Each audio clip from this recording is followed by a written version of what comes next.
누가복음 21장 1에서 6절 말씀입니다.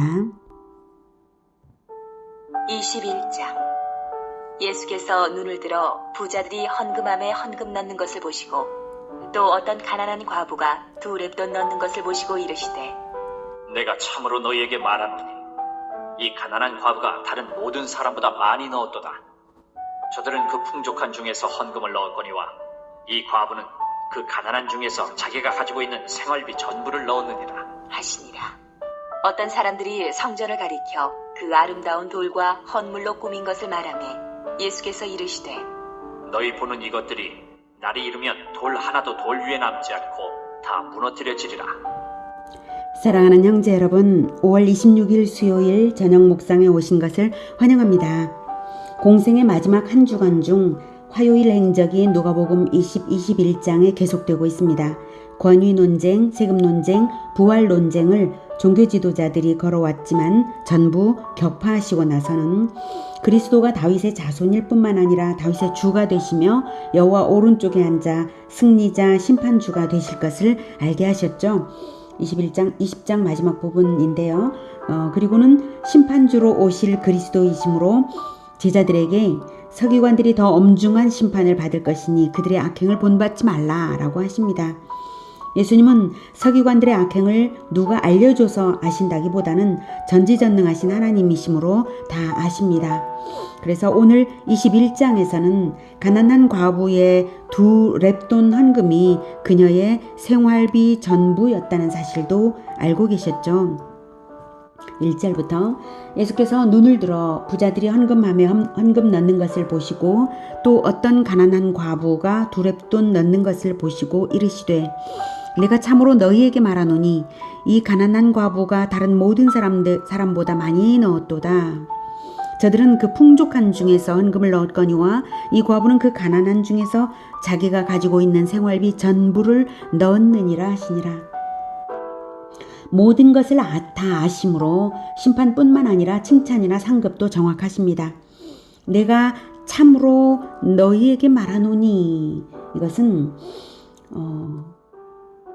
심판대에서의 심판의 기준이라고 하는 진리의 기준, 그 진리대로 말한다는 뜻입니다. 내가 참으로 너희에게 말하노니 이 가난한 과부가 다른 모든 사람보다 많이 넣었도다. 예수님은 다 알고 계십니다. 소유가 어느 정도인지, 헌금을 한 것이 소유 대비 얼마나 되는지도 아십니다. 그러기에 우리가 선행을 하거나 헌금을 할 때에 누군가가 알아주지 않는다고 섭섭하게 여길 필요가 하나도 없습니다. 심판주 되시는 예수님께서 다 아실 테니까요. 오히려 우리는 자신의 자원을 소유 대비 얼마나 천국을 위하여 사용하고 있는지, 얼마나 하나님을 위해서 소유 대비 얼마나 드리고 있는지를 예수님의 시각으로 점검해 보아야 할 것입니다. 왜냐하면 이 세상에서의 재물이나 자원들은 최종 축복이 아니라 다음 세상을 위한 자원이기 때문입니다. 최종 축복이 아니라는 점을 깊이 생각하면 자원을 사용하는 진정한 지혜가 생겨날 것입니다. 하나님께서는 누가복음 12장 48절에 무릇 많이 받은 자에게는 많이 요구할 것이요 많이 맡은 자에게는 많이 달라 할 것이니라 라고 하셨습니다. 적게 받았든 많이 받았든 가진 자원 안에서 자신을 위한 소비는 되도록 최소화하고 천국을 위한 섬김은 할 수 있는 한 최대화하는 것이 지혜입니다. 우리는 천국을 위하여 재물을 맡은 청직이니까요. 그럴 때 천국을 위하여 더욱 섬기고자 노력할 때 천국을 위하여 잘 사용할 줄 아는 그 지혜자에게 하나님은 더 많은 재물과 자원을 맡기십니다. 재물을 시험적으로 맡기실 때에 그것이 시험인 줄을 아는 것이 지혜입니다. 그 다음에 축복의 크기가 그 재물을 대하는 태도에 달려 있지 않겠습니까? 하나님 나라를 먼저 위하는 자에게 이 모든 것을 더하시리라고 약속하신 분이시니까요. 4절 저들은 그 풍족한 중에서 헌금을 넣었거니와 이 과부는 그 가난한 중에서 자기가 가지고 있는 생활비 전부를 넣었느니라 하시니라. 생활비 전부를 넣으라고 하시는 말씀은 아닙니다. 다만 이 과부가 생활비 전부를 넣을 수 있는 것은 평안 가운데 믿음으로 한 것임을 우리가 알아야 합니다. 헌금이란 것은 자원하여서 기쁨으로 하는 것만 진정한 헌금일 것입니다. 아까워하는 마음으로 하는 것을 하나님이 칭찬하시지는 않으시죠. 하나님은 기쁘게 드리는 것만 받으십니다. 이 과부는 지극히 평안한 마음이었기에, 아무 근심 없는 믿음이었기에, 자기의 생활도 하나님께 의지하여 맡기는 그러한 믿음이었기에 생활비 전부를 넣을 수도 있었던 것입니다. 예수님은 우리가 헌금을 얼마나 많이 하는가는 관심이 없으십니다. 그러나 소유 대비 얼마나 더 하나님을 위해서 드리는가는 유심히 보십니다. 소유 대비 기준으로 예수님은 이 가난한 과부가 다른 모든 사람보다 많이 넣었도다 라고 참으로 라고 진리의 평가 기준으로 참으로 말씀하신 것입니다. 천국의 평가 기준으로서 말씀하신 것입니다. 예수님께서 헌금의 양에 관심 갖지 않으시고 소유 대비 상대평가 기준을 가지신 것을 보면 두 가지를 알 수 있습니다. 첫째는 예수님이 인간의 헌금에 의존해서 천국 건설을 하시는 분이 아니시기 때문에 많은 헌금을 칭찬하실 필요도 없으시다는 것입니다. 둘째는 그럴지라도 사람의 헌금이 평가 대상인 것은 분명하므로 칭찬을 하시되 소유 대비 헌금과 진정성을 보시고 칭찬하신다는 사실입니다. 예수님은 헌금하는 그 사람의 진정성과 소유 대비 헌금의 정도를 보십니다. 그래서 이 세상이 불공평해 보여도 어떤 사람은 많이 가지고 어떤 사람은 적게 가지고 불공평해 보이죠. 그래도 최후의 심판대에서는 공평하심으로 우리 하나님은 공평하신 하나님이십니다. 그러니 지혜가 무엇입니까? 최종 평가에서 칭찬받도록 살아가는 것이 참된 지혜입니다. 그것은 영원히 남는 칭찬이고 상급일 것이니까요. 너무 많은 재물을 감당하지 못하여서 재물이 오히려 독이 되는 인생들도 있고, 적은 자원 안에서도 지혜롭게 할 것 다 하고 사는 사람도 있고, 많은 것을 가지고도 미래에 대한 염려로 가득 찬 사람도 있습니다. 소유에 많고 적음에 행복이 달린 것도 아니고 이 세상의 재물이 최종 축복도 아닙니다.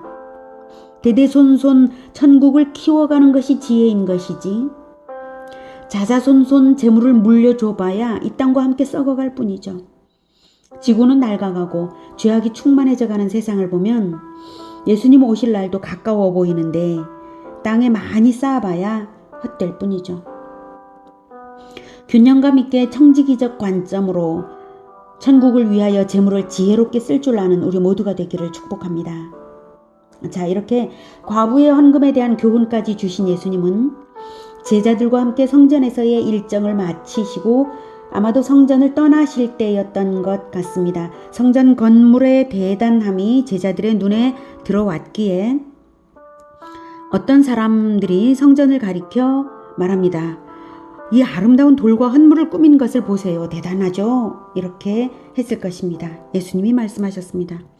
너희 보는 이것들이 날이 이르면 돌 하나도 돌 위에 남지 않고 다 무너뜨려지리라.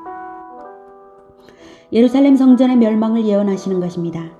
예수님 당시 헤롯 성전은 46년 동안이나 건축 중이었고 계속 건축되어서 거의 80년 가까이 건축을 해서 완성을 했지만 불과 10년도 사용을 못하고 주후 70년 로마의 디도 장군에 의해서 성전은 완전히 파괴되어 버렸습니다. 지금은 벽의 일부만 남아서 통곡의 벽이라고 불려지고 있습니다. 이것이 그것인데요. 기도하러 온 사람들이 많죠. 사진을 보시면 벽을 이룬 돌 하나하나가 사람 몸집보다 큰 것들입니다. 그러니 이 성전의 원래 모습이 어떠했겠는지 상상을 초월하는 정도죠. 그토록 휘황찬란하게 만들어 놓은 것도 10년을 못 갔습니다. 아니, 그 사용 가치는 사실상 거의 없었습니다. 예수님 공생의 첫 해에 성전 권력의 타락상을 꾸짖으셨고 셋째 해에 다시 오셔서 성전 파괴를 예언하시는 것이니까요. 이 성전은 하나님께 아무 소용이 없었습니다. 성전조차도 인간의 탐심으로 땅에 쌓아놓는 것은 우상덩어리일 뿐이기에 하나님이 무너뜨리신 것입니다. 저렇게 벽체 일부만을 남기신 것은 역사의 교훈을 삼으라고 남기신 것이죠. 탐심은 우상숭배라고 하셨습니다. 우상숭배는 멸망을 자초할 뿐 아무 소용이 없다는 교훈을 위해 시각자료만 저렇게 남아 있습니다. 오늘은 소유 대비 헌금을 평가하여 과부의 2렙돈을 칭찬하시며 탐심으로 쌓은 것은 성전 건물일지라도 허물어 버리시는 예수님을 만났습니다. 우리의 헌금이 과부의 2렙돈처럼 주님의 칭찬받기에 합당한 그러한 헌금이 되기를 축복합니다. 기도하겠습니다. 하나님께서는 우리에게 합당하게 우리가 맡을 수 있을 만큼의 재물을 맡기신 줄로 압니다. 우리가 적게 가진 것에 불평하거나 근심하지 않도록 도와주시고, 우리가 많이 가진 것에 너무 탐심에 연단되지 않도록 또한 도와주시옵소서. 그리고 하나님께, 천국을 위하여 하나님께 올려드려서 하나님 나라가 더욱 확장되어 가도록 지혜롭게 쓸 줄 아는 우리 모두가 되게 도와주시옵소서. 하나님을 기쁘시게 하기 위하여, 하나님을 사랑하기 위하여, 그리고 이웃을 사랑하기 위하여 재물을 쓸 줄 아는, 그래서 하나님 나라가 계속해서 확장되고 성장되어 가는 그것을 기뻐하는 마음으로 재물을 기꺼이 드릴 줄 아는 그런 지혜자가 되게 하여 주시옵소서. 이 땅에 재물을 쌓기 위하여 애쓰지 않게 우리의 눈을 밝혀주셔서 천국의 보화를 보게 하시고 재물을 참으로 지혜롭게 사용할 줄 아는 지혜를 우리 모두에게 허락하여 주시옵소서. 예수 그리스도 이름으로 기도드립니다. 아멘. 이어지는 시간은 개인 기도 시간입니다.